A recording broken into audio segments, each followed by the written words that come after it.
6 సభ్యులతో ప్రారంభమైన ఆ సంస్థ ఇప్పుడు మహావృక్షంలా మారింది. ప్రభుత్వాలను శాసించే స్థాయికి ఎలా ఎదిగింది? బీజేపీని అధికారంలోకి తేవడంలో కీలక పాత్ర పోషించింది. మరి ఆ పార్టీకి చెందిన ప్రధానులతో సఖ్యతగానే ఉందా? ఏమైనా విభేదాలు పడుచూపాయా?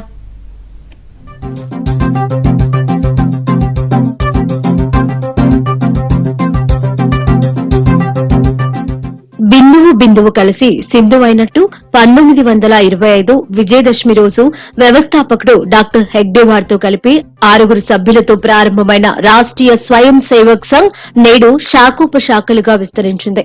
ప్రస్తుతం భారత రాజకీయాలను ఆర్ఎస్ఎస్ ను వేరు చేసి చూడలేం. హెగ్డేవార్ నాగపూర్లో వేసిన ఆర్ఎస్ఎస్ అనే చిన్న విత్తనం ఎన్నో శాఖలుగా విస్తరించింది. ప్రపంచంలోని అతిపెద్ద ఆర్గనైజేషన్ గా పేరు పొందింది. భారతమాత సేవ కోసం పనిచేయాలనుకునే అభిమానం ఉన్న ప్రతి ఒక్కరూ ఇందులో చేరవచ్చంటోంది ఆర్ఎస్ఎస్. దేశం కోసం అందరం అనే కోణంలోంచి పుట్టింది ఆర్ఎస్ఎస్. ఆర్ఎస్ఎస్ ప్రముఖ హిందూ జాతీయవాద సంస్థగా ఎదిగింది. ఆర్ఎస్ఎస్ దాదాపుగా 1 కోటి మంది సభ్యులతో ప్రపంచంలో అతిపెద్ద స్వచ్ఛంద సంస్థగా గుర్తింపు పొందింది.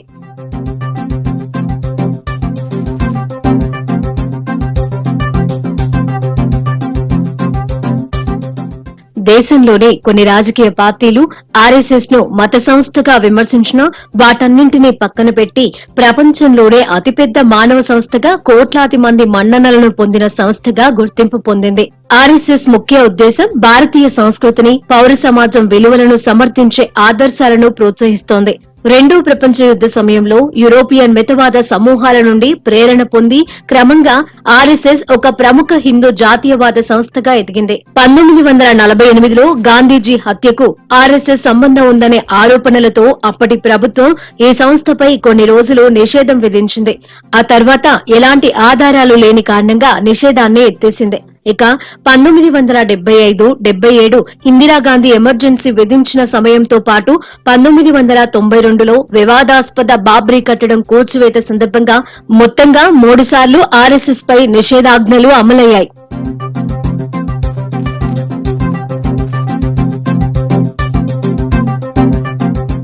ప్రకృతి విపత్తుల సమయంలో ఆర్ఎస్ఎస్ అందించిన సేవలను ఎవరూ మర్చిపోలేరు. అంతేకాదు 1962లో భారత్ చైనా యుద్ధ సమయంలో ఆర్ఎస్ఎస్ చేసిన సేవలను నాటి ప్రధానమంత్రి జవహర్ లాల్ నెహ్రూ సైతం కొనియాడారు. ఈ సందర్భంగా 1963లో రిపబ్లిక్ డే పరేడ్ లో పాల్గొనాల్సిందిగా స్వయంగా ఆర్ఎస్ఎస్ ను ఆహ్వానించారు. ఆనాటి నుంచి ఈనాటి వరకు హిందూ ధర్మ పరిరక్షణే ధ్యేయంగా ఆర్ఎస్ఎస్ ముందుకు సాగుతోంది. మనదంతా ఒక జాతి అనేది ఆర్ఎస్ఎస్ మూల సిద్ధాంతం. ఆర్ఎస్ఎస్ హైందవాన్ని ఒక మతంగా కాకుండా ఒక జీవన విధానంగా భావిస్తోంది. హిందూ సంఘటన ద్వారానే హిందూ సమాజాన్ని ఉద్ధరించవచ్చనేదే డాక్టర్ హెగ్డేవార్ సిద్ధాంతం. స్వాతంత్ర్య ఉద్యమ సమయంలో బ్రిటిష్ వారికి ఈ సంస్థ అనుకూలంగా ఉందన్న ఆరోపణలు ఉన్నాయి. అందుకే స్వాతంత్ర్య ఉద్యమంలో పెద్దగా ఈ సంస్థ ప్రస్తావన ఉండదు. ఆర్ఎస్ఎస్ మతతత్వాన్ని ప్రోత్సహిస్తోందన్న ఆరోపణలు ఉన్నాయి. ఆర్ఎస్ఎస్ ప్రాథమిక స్థాయి నిర్మాణాన్ని శాఖ అంటారు. దీని ద్వారా ప్రతి గ్రామంలో ఒక మైదానంలో ప్రతిరోజు 1 గంట సమయం ఆ శాఖలోని స్వయం సేవకులంతా సమావేశమవుతారు. వ్యాయామాలు, ఒక సమాజహితమైన చర్చలు ఉంటాయి.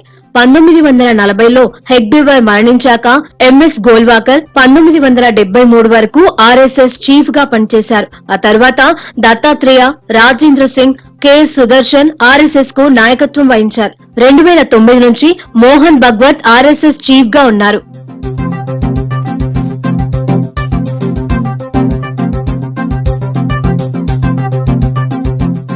ఆర్ఎస్ఎస్ సిద్ధాంతం పరంగా బీజేపీకి సపోర్టు చేస్తోంది. బీజేపీ ఎక్కడ ఏ ఎన్నికల్లో పోటీ చేసినా ఆర్ఎస్ఎస్ కార్యకర్తలు అన్ని వదులుకొని మరీ సైనికుల్లా పనిచేస్తారు.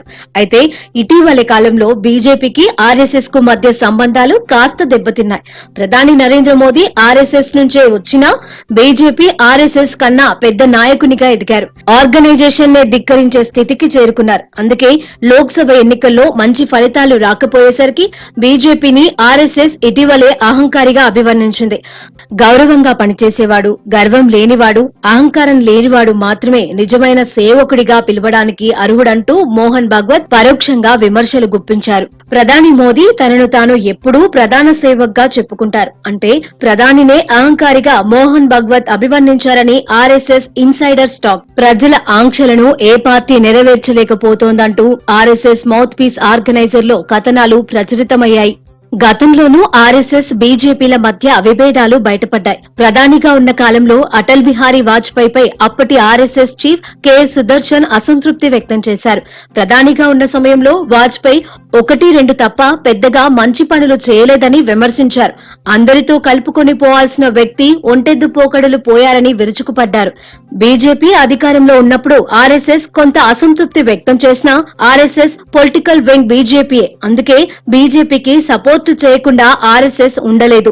చెల్లాచెదురుగా ఉన్న హిందూ సమాజాన్ని ఏకం చేయడం ద్వారా దేశాన్ని బలోపేతం చేయడమే లక్ష్యంగా ఆర్ఎస్ఎస్ పనిచేస్తోందని చెప్పుకుంటున్నారు. హెగ్డేవార్ 1940లో మరణించినా ఆయన ఆశయాలు మాత్రం కొనసాగుతూనే ఉన్నాయి.